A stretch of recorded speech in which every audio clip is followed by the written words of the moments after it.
Pasvalio rajone šią vasarą vyko tarptautinis radijo mėgėjų draugijos sąskrydis. Į renginį šalia Balsių malūno įrengtame kempinge susirinko Lietuvos ir užsienio šalių radistai.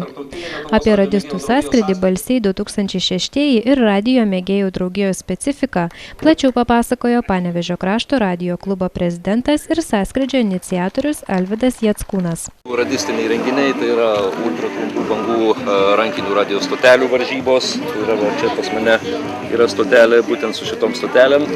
Jau aš greičiausiai pavėluoju tas varžybas. Dar 2 minutės gal spėsiu. Kitos grynai radistiškos varžybos tai trumpų bangų, mobilių radio stočių, būtent iš mašinų. Toliau lapių medžioklės varžybos. O kas yra lapių medžioklė? Labai įdomu būtų sužinoti. Taip, tai nereiškia, kad tai lakstymas su šautuvais. Vat vienas, tik lapistas ir bėga ir labai gerai matosi. Pas jį rankose yra imtuvas, lapė tai yra paslėptas siųstuvas ir jis būtent pagal signalą jisai turi surastą lapę. Artėjant prie lapės, signalas stiprėja ir jis randa lapę. Kuo, aišku, greičiau ras, jis laimės. Tokios, sakykime, tradicinės, sportinės gal varžybos, kur visur tai yra daugumai žinomos, jos nespecifiškai radistinės, tai būtų krepšinis, virvės traukimas. QSL kortelių varžybos, tai yra būtent radiomėgėjai turi QSL korteles, kai padaromas yra ryšys, yra siunčiama QSL kortelė, va ten yra stendas. Ir būtent jų dizainas, jos tikrai būna labai meniškos, gražios, tai būtent rinksim gražiausią kortelę, tą darysim ryte. Po vidurnakčio prasidės žvejybos varžybos. Tai... Netikra žuvis gaudyti. Ne, būtent varžybų nuostatose buvo parašyta, kad žuvaut galima tik tai Lėvens upėje, tai būtent tikras yra aplinkiniuose tvenkiniuose, bet jokių būdų ne parduotuviai. Tikri radistai tai yra tie žmonės, kurie nori tiesiogiai susisieti radio bangomis be jokių tarpininkų. Tai yra aš gyvai, vat būtent, kad ir čia esu Balsių malūne, aš paimu į rankas mikrofoną ir aš galiu pasišnekėti su žmogumi, kuris yra Amerikoje, Australijoje, Vokietijoje, Ispanijoje ir panašiai. Bet tai simboliais kažkokiais ar... Taip, eteryje kiekvienas radistas, tai yra gyvenime mes turim vardus, o eteryje mes turim šaukinius. Šaukiniai tai yra būtent atpažinimo kaip toks kodas, sakykime. Mano šaukinys yra LY2 Leonas.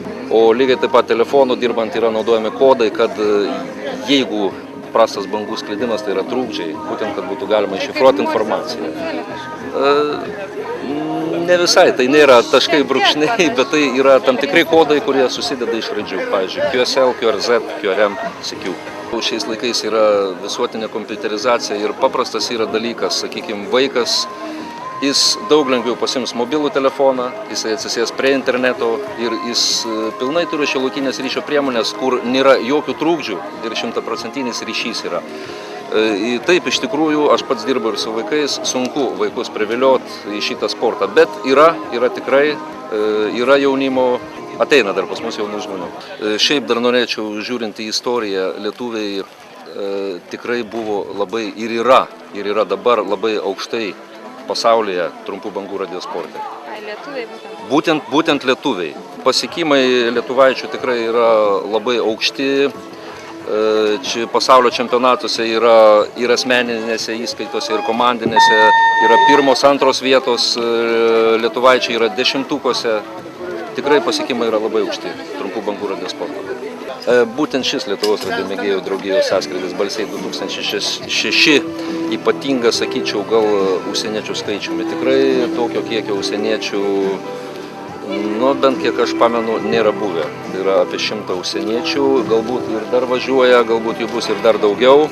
Yra dar užsirezervavę vietas, ne visi dar atvykę, taip kad tikrai šituo skaičiumi, būtent iš užsienio atvykusių dalyvių radio mėgėjų, skaičiumi jis ypatingas. Panevėžio krašto radijo klubas šiuo metu laikomas pačiu radiškiausiu Lietuvoje. Renginio iniciatoriaus teigimu šis sąskrydis išsiskiria didelių užsieniečių skaičiumi, nemažai radijo mėgėjų atvyko iš Lenkijos. Apie sąskrydį kalbėjome su keliais Lenkų delegacijos nariais, dar nepamiršusiais rusų kalbos. Idea, почему я приехал здесь, есть я привез разные QSL-карты, посвящения с разных экспедиций, на которых я был для коллегов из Литвании. Это, например, Андаманы, Гана и другие дальние страны. у нас команда особенная, из Белостока. Мы это северо-восток Польши. Вот, в принципе, 6 человек приехало к нам вот здесь на приглашение радиолюбителей из Литвы. Впервые приехали, сообщаемся, но нам очень приятно. Очень много друзей, очень много знакомых. Всегда встречаемся с знакомыми, с друзьями и разговариваем все время. Это очень-очень хорошо. Смотря на Литву, вот сейчас проверяем насчет Литвы и Польши. Вот сейчас очень-очень хорошо в Литве. Смотря по дорогам, вообще там все очень хорошо, очень чисто стало вот сейчас. Po iškilmingo sąskrydžio atidarymo radistai visą dieną varžėsi įvairiose rungtyse. Žmogui nesusijusiam su šio sportu sunku būtų suprasti varžybų specifiką. Mūsų kalbintas Kauno technologijos universiteto radijo mėgėjų draugijos narys Albinas Štaraitis teigia, jog į radistų sąskrydžius suvažiuoja patys didžiausi radijo fanatikai. Pradėjau savo radijo mėgėjišką veiklą 1965 metais. Ir buvau tarptautinės klasės sporto meistras, esu kai ką ir laimėjęs varžybose tarptautinėse. Mano pagrindinis užsiėmimas varžybos, tačiau diplomus irgi renku. Apie radiją kalbėti galima ilgai ir daug kas gali čia pakalbėti apie tai, todėl kad šiaip visi susirinkę čia yra tam tikra prasme šito reikalo fanatikai. Kiekvienam yra labai brangus tas dalykas, nepaisant sugaišto tikrai laiko, kurį sugaištų pavadyti, aišku, būtų sunku. Nes kiekvienas lavinasi savo srity, kaip gali, mes lavinamės radijo srity ir tas labai praverčia daug kur įvairiose gyvenimo sferose.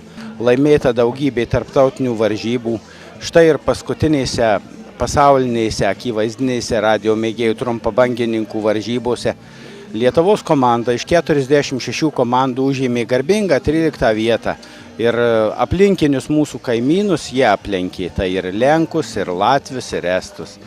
Turim ir vieną paskutinių dienų labai gražų pasiekimą, tai yra tokia diplominė programa, kur galima diplomą gauti už ryšį su atitinkamu kiekiu Jungtinių Amerikos valstijų apygardų. Tai yra administracinis vienetas, mažesnis už valstiją ir tų apygardų visose 50 valstijų yra 3077. Ir štai šiaulietis Jonas Paškauskas pabaigė šitą savo programą, kurią vykdyti reikėjo vis tik tai ilgai. Tas tęsėsi apie 30 metų. Sunku buvo tikrai, kadangi vis tik tai ne visada galima su tom apygardom susirišti. Neužmirškim, kad atstumas iki Jungtinių valstijų yra labai didelis. Ne visada eterio sąlygos leidžia aplamai užmegzti ryšį su tą šalim. O ką jau kalbėti apie tai, kad reikia būtent kažkokį tai taškelį surasti, kuriame yra radijo mėgėjas, su kuriuo galima tą ryšį užmegzti. Tas reikalauja daug laiko sąnaudų, kartais dėl to vieno ryšio tenka pasėdėti ištisas savaitės.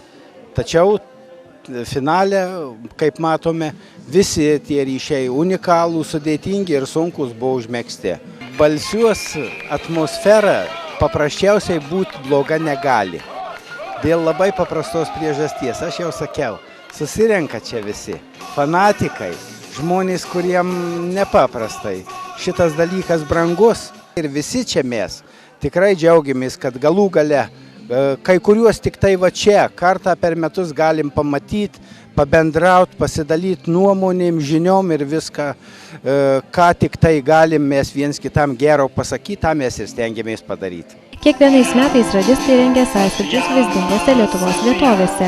Šių metų susitikimą Balsiuose inicijavo Panevėžio krašto radijo klubas.